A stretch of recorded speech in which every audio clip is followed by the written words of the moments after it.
I'll get like abuses about like you could have launched this person, that person. Why have you launched? I mean like hello, like मैंने कोई करता धरता मैंने कोई I'm not taking one whole like ठेका of introducing new talent in the industry. When did I become that person? मैं जो करना चाहता हूँ मैं करना चाहता हूँ, चाहे मैं अपने फूफे के बेटे को लॉन्च करूँ या मेरी चाची के भतीजे को लॉन्च। देखा आप लोगों ने ये कैसे करण जौहर को हम लोग पीछे पड़े हुए हैं। वो उनकी खुद की डिस्क्रिप्शन है यार, वो किस मर्जी को लॉन्च करे, वो उनकी मर्जी है। आप लोग क्यों उनके पीछे पड़े हुए हैं?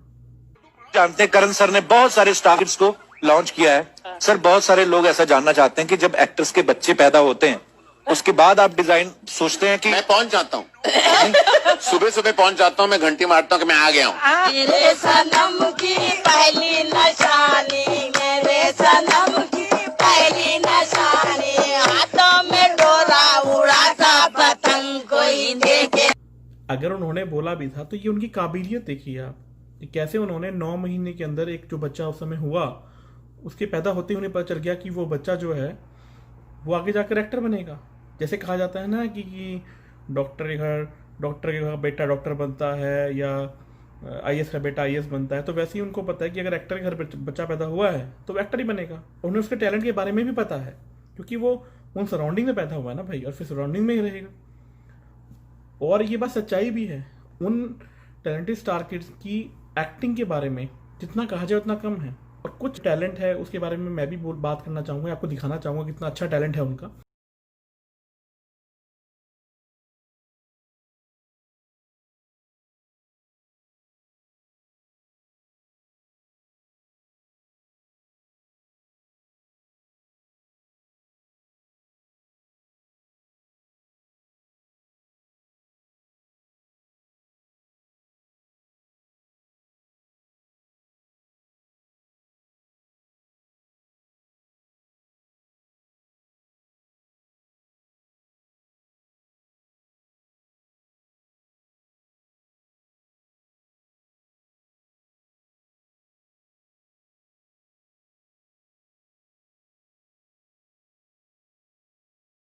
छोटा सा ट्रेलर है उनके टैलेंट का, ऐसा ट्रेलर आपको पूरी पूरी पिक्चरों में देखने को मिल सकता है जिसके लिए उनको अवार्ड्स भी मिलते हैं। और ऐसे टाइम पे अवार्ड मिलते हैं, बड़ी बड़ी मूवीज के अगेंस्ट उनको अवार्ड मिलते हैं।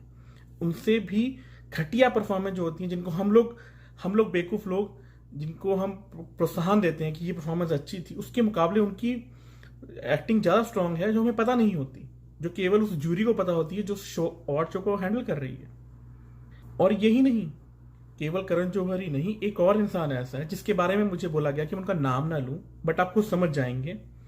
वो इंसान तो ऑटोमेटिकली एक साइंटिस्ट के तौर पर मैं मानता हूं उन्हें, और बहुत रिस्पेक्ट मैं उनकी करता हूं। फिलहाल तो उनकी बहुत ज़्यादा रिस्पेक्ट कर रहा हूं मैं।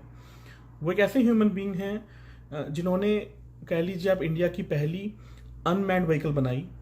ऐसी व्हीकल, ऐसी गाड़ी जो केवल रोड पे ही नहीं, जो फुटपाथ पे भी चल सकती है, और अगर उसके नीचे कोई आ जाए तो उसकी डेथ भी नहीं होती, या कुछ भी नहीं होता, तो खरोच तक नहीं आती।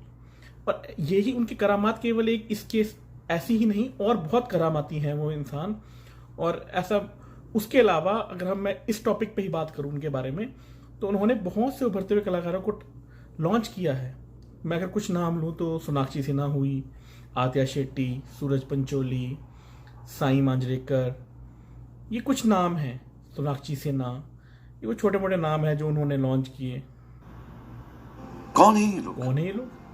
ये लोग वो लोग हैं, कहां से आते हैं? बहुत ही स्ट्रगलिंग एटमॉस्फेयर से आए हैं। जैसे कि सोनाक्षी सिन्हा शत्रुघ्न सिन्हा जी की बेटी हैं, आतिया शेट्टी सुधीर शेट्टी जी की बेटी हैं, सूरज पंचोली आदित्य पंचोली जी के बेटे हैं, साई मांजरेकर एक बहुत बड़े टैलेंटेड एक्टर एंड डायरेक्टर की बेटी हैं, महेश मांजरेकर जी की। वो फ़र्क नहीं पड़ता उन्होंने, क्योंकि इन लोगों ने उन सराउंडिंग्स ऐसी देखी हुई हैं कि इन लोगों को ये they are bound to become actors. और मैं बताना चाहूँगा आपको कि कैसे इन स्टार किड्स को एक बहुत ही कहते हैं हाई ट्रेनिंग ऑडिशन के थ्रू जाना पड़ता है। इसके बारे में भी मेरे पास एक छोटी सी इन्फॉर्मेशन है जो मैं आपके साथ शेयर करना चाहूँगा, और आप देख सकते हैं।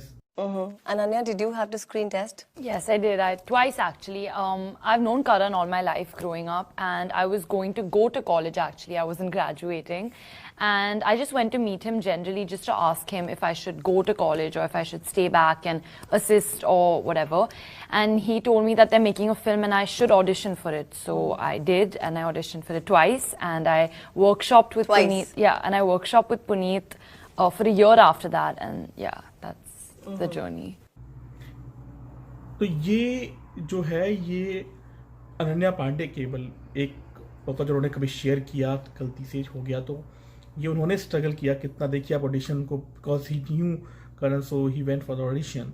वहीं कैसे करण जौहर ने आयुष्मान खुराना को उभरते हुए कलाकार को उस समय अपना नंबर शेयर किया कि तुम मुझे फ़ोन करना, तो उसके बाद क्या हुआ वो भी आप देख लीजिए आयुष्मान खुराना के मुंह से खुद। नहीं रुकिए, इसके बाद मैं एक और टैलेंटेड एक्टर नवाजुद्दीन सिद्दीकी, जिसको हम बहुत टैलेंटेड एक्टर मानते हैं, उनकी एक्टिंग के हम दीवाने हैं, बट वो हमारी बेवकूफ़ी है, क्योंकि देखिए उनको कैसे उन्होंने एक कहते हैं ना ग्रास रूट लेवल से शुरू करके कैसे वो बने, वो खुद वो बता रहे हैं।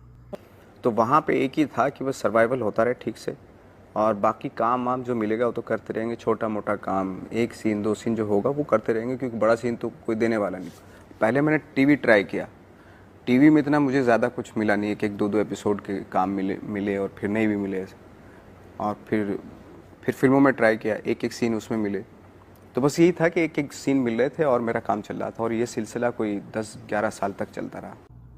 तो ये जो आपने अब तक देखा, ये हमारी बॉलीवुड के दो चेहरे हैं, ये हम लोगों के दो चेहरे हैं, ये बॉलीवुड के चेहरे नहीं, ये हम लोगों के चेहरे हैं जो हमने बनाए हैं, क्योंकि हमें इस बात में ज़्यादा इंटरेस्ट है कि शत्रुघ्न सिन्हा की बेटी की मूवी कैसी होगी, रादर देन ये देखने के लिए कि आयुष्मान खुराना की पहली मूवी कैसी होगी या राजकुमार राव ने कैसा काम किया होगा। उससे ज़्यादा हमारे को इंटरेस्ट इस बात में ज़्यादा आता है कि भैया अक्षय कुमार का बेटा को कब लॉन्च करने वाला है।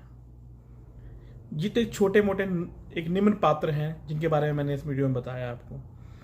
हम लोग भी बहुत रिस्पॉन्सिबल हैं, हम लोग बड़े स्टार्स की मूवी देखने के लिए, शाहरुख खान, सलमान खान, अमिताभ बच्चन, ऋतिक रोशन के लिए हम भागते हैं, आती है हम थिएटर में जाते हैं, बट वहीं जब राजकुमार राव, आयुष्मान खुराना, सुशांत सिंह राजपूत जैसे, कंगना रनावत जैसे एक्टर्स की मूवी आती है, तो हम ये सोचते हैं यार रेटिंग देख लेते हैं फिर देखेंगे, या तो चल यार OTT पे तो आई नहीं वाली है, अमेजन पे देख लेंगे, नेटफ्लिक्स पे देख लेंगे, क्यों?